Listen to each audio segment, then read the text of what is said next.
So liminality is the topic. The first question everybody asks is, what is liminality? You will find out. I'm Janno. I am quite average middle-aged white guy. But I'm special, so I can't write, and I don't like people. So I'm also a little minority. So I've been working in Velvet for the last 15 years from when it was started. And I'm also trying to work on the European level about design. I'm trying to get some people, young people, to the Olympics. She's trying to represent Estonia in the next Olympics, and you can help. So take a deep breath. It is this talk is probably going to sound a little bit like pontificating, and maybe you will feel that I'm blaming people for something. And don't. I'm actually talking about me, even if I say them. There might be some swearing, so if you don't like that sort of thing, go away. Yeah, so let's write. Humanity has never been so able to do everything we want. Actually, the fact that you are all here actually is a testament to that. All the startup stuff could not been done just like 10 years ago. We practically have no limitations anymore. And that means that a lot of people are actually doing whatever they want. And the designers, and when I say designers, I'm saying everyone who is helping to design this stuff, is actually a big part in this transition. One part is that we help to make it actual, but also we are in it with a client or with whoever we are working with. So it's, for a business, it kind of looks like this, where something before, pixels, okay, and we have something after, or like a little construction. There's something old before, there's something new after. And as a design discipline, we have become, or we have always actually done this. We have always promised the after. And we expect ourselves to do the after. And the after should always look, it should be simple, it should be beautiful, it should be fast, it should work great. But have you ever noticed that if we are the designers, then they don't actually allow us to do a lot of things. And we get kind of down. We don't, let's say, yeah, we feel sad that we are trying to do something really meaningful, but they say, oh, we don't have money for that, or time, or whatever.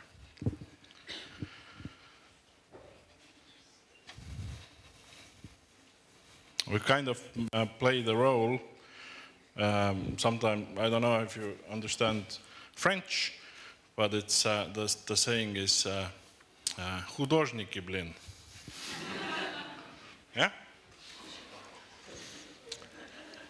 So it's we're kind of doing a show, trying to get people involved, but they're not. So that says business people.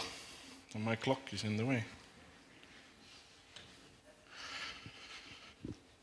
And that's kind of the daily struggle.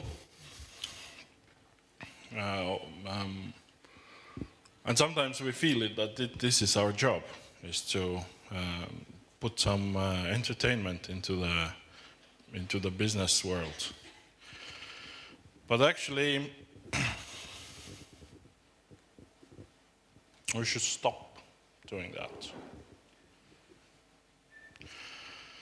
Not just being the dancing goat, but feeling that way. It's our fault that we feel that way. And we should start thinking about what is the designer's virtues. I've actually tried that. I've tried to say to people that when you're sending in the resume, try to send in your own eulogy. Try to send in what change have you actually kind of enacted, and what do you measure yourself against? And if I say 70% billable hours, and that's on my gravestone, then so if I died tomorrow, that would be it. Actually, Bertel, who puts together the billable hours, will say no way, not 70%. Actually, he told me that today.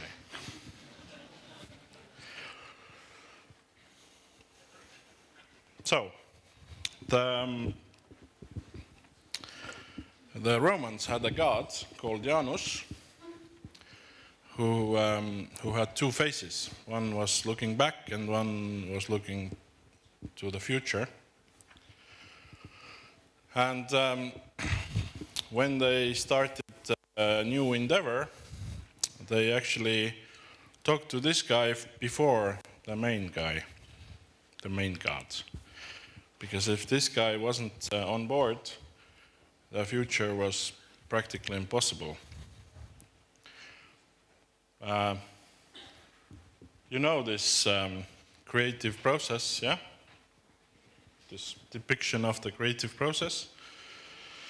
So as designers, we take and make it more understandable. Yeah, when we say there's some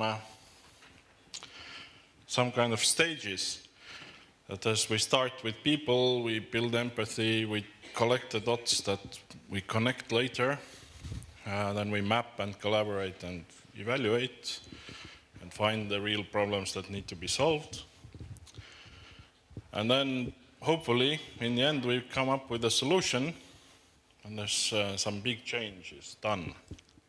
Everyone is happy. But this is, I would say that this is the part that we see, or this is how we see it. I still have to do it here. Now, how they see it is exactly the opposite. And I would say it's what's really happening is that it starts with the business as usual, and that's very comfortable. But then something happens, maybe they get bored, and then they start on a mission to change everything, but that gets scary. And then in the end, nobody really knows, but it's the scariest part for them, for the client. It might be a big success, but it also kind of looks like we're ready for a big failure as well.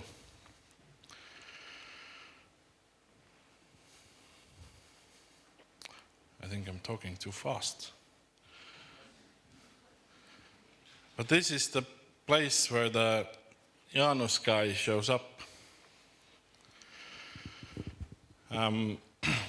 This is what I call, or no, not just me, but people who write stuff, call it the state of liminality.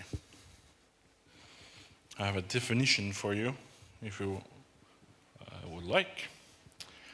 But this state is the state of ambiguity and disorientation, the scary place. The problem with that is, because it's so scary, we tend to escape rather quickly and try to get out of it. So we go to the past, and this is where this is where a lot of the shit that's happening in politics is happening. Is that we see there's a big scary change coming on, and we try to go back to the way it was. But also, rushing to the future is also a little kind of problematic. I'll try to explain that. So, basically, liminality is not the state of where we have all the muscles, it's the state where we do all the work, where it's hard and sweaty and we don't know what's going to happen, or if we can stay the course at all. It's the state where everything is broken before it's rebuilt. And if you have ever had your house remodeled by somebody else, this is scary as shit. Like, where the hell are my stuff? And, are you sure you can fix it? So if you're taking on a brand, this is exactly like what the client feels. Okay, you've opened up all my wounds. Can you sew them back together? Or actually, as a rite of passage, there is a task that you need to do to become, I don't know, this guy needs to become a man. In order to become a man, he needs to kill that lion. This is a very scary space to be. Now they said that this would be a problematic slide to show, but congratulations, it's a boy. There is some cutting going on. And it is, thankfully, it's very quick, but it's a process. And stopping in the middle of the process, you cannot go back and you cannot rush forward. So in all these kind of cases, the liminal being is the guy or girl who is helping the transformer get over to the other side. It might like a shaman dancing and saying magic words. So who is that shaman in these transformations? It's not going to be the client. If the client had all the courage that they need to go to the other side, they would already do it. And then we would not be involved at all. So it's not them. It's not the consultants, although as designers we sometimes call ourselves consultants. But as consultants, we don't have the right to tell the client what actually needs to be done. All we can say is, oh, the numbers say you should do this. So if you are a designer, don't call yourself a consultant. Sometimes we think, okay, there must be an app for that, or some other technology that can come and help. But technology usually, when done badly, and it's usually done badly, disengages people from the whole process. So we just eliminate the people and have a technology. And there's a lot of fear about that, is that maybe the computers will come and take over the world. Yeah, of course, they already have. And there's no help from them. Clippy is basically as good as AI gets these days. And then we say that, okay, maybe it's design thinking or other stuff like that. And if you think about how this works is, or let's say a Google design sprint will solve everything, is that you're taking the stuff you already have, the future you already know, and you try to reshape it somehow. And sometimes it kind of works. Most of the time, we're just putting some lipstick on a pig. And a lot of times, it's just bullshit. It's just somebody has read a book halfway through and is applying tools to people's futures and don't really care what's going on, just do the process.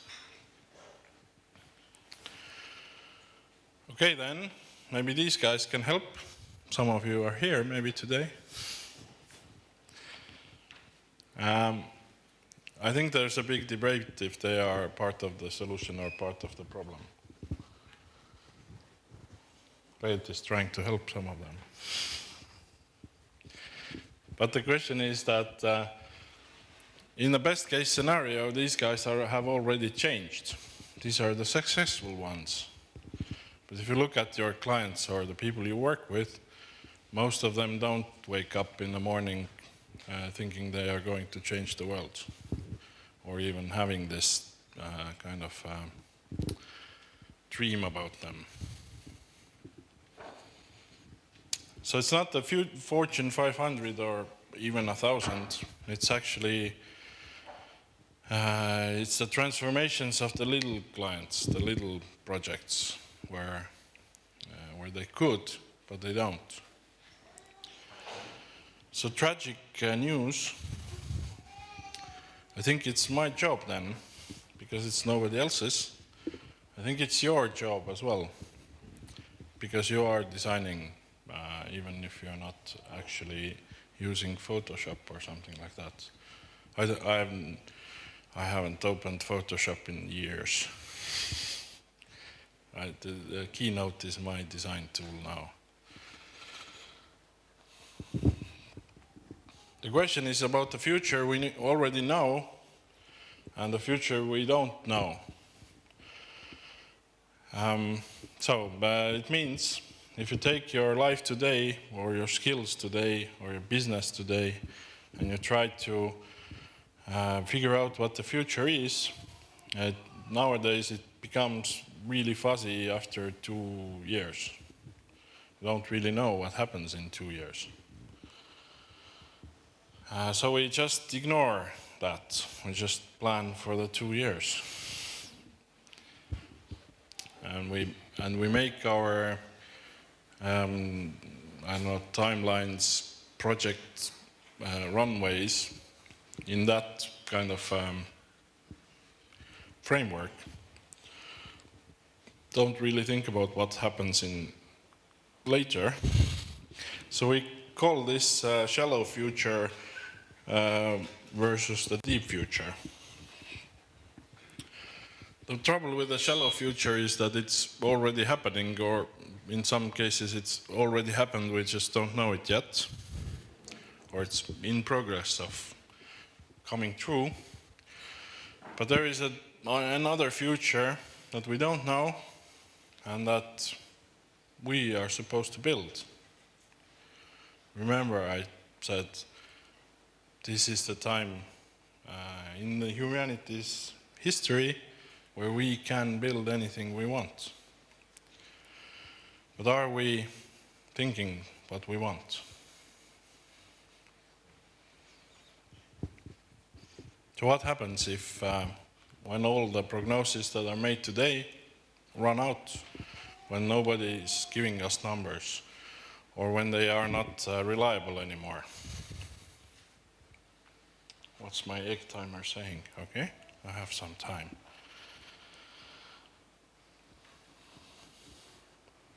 I will use most of it clicking, as I do most days.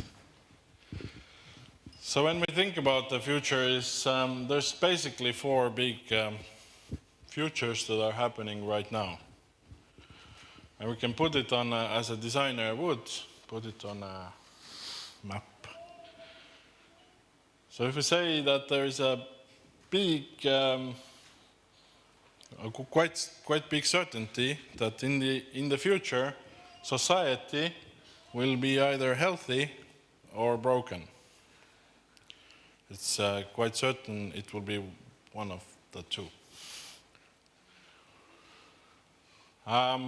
It's also certain that the economy maybe not as we know it, because what the hell do we know? But it will be healthy or it will be broken. And that divides us into 4 scenarios. The brilliant green, or I can show you the pictures from those. You have seen the movies. The brilliant green is about when everything is beautiful. That's the big dream for a lot of people. The big green, where the economy isn't doing much, but people are okay.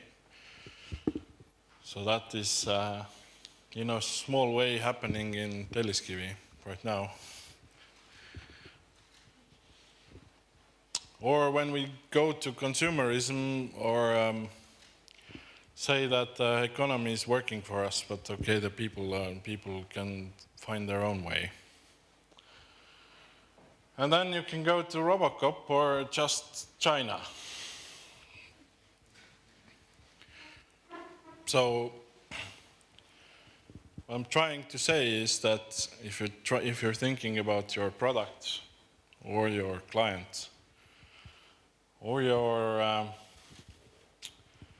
or big dreams or your own future, the job of the Liminal Designer is to help the client or whoever you're helping to understand and stay in this liminal state for as long as it needs to be, so that they can make a choice. What is the future that they want to build? Not rush into the one that is just happening. And if I take it back, if you choose one and start working for it, it means you are rejecting the others, working against the others. So there might be you might be saying that, but what the hell can I do? These are big trends and big changes. But it's just the uncontrollable change that is going on. That is our job, to give it some meaning. Or actually put the vast majority of people who are not consciously working on these futures, put them in the driver's seat. So I'm not saying go and raid Coca-Cola. I'm saying go and raid your local soda pop shop.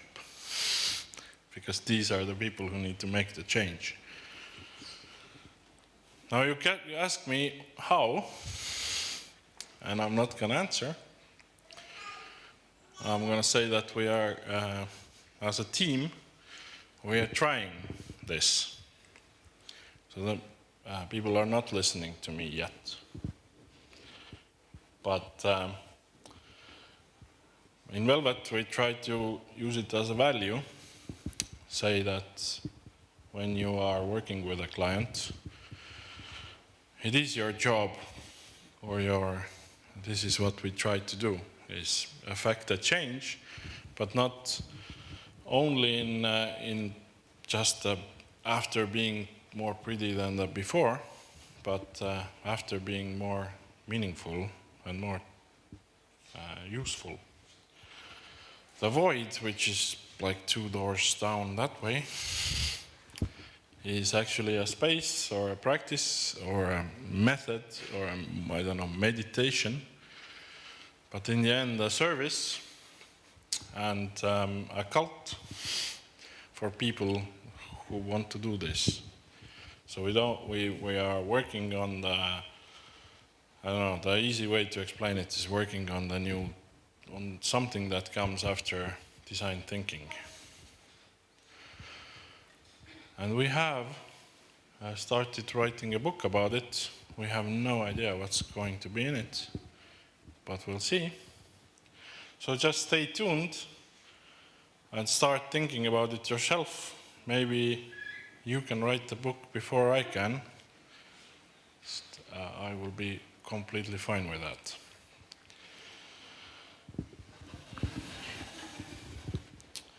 So that's it. The goal is unfuck the world or die trying. I don't have any idea what you can ask me. Thanks.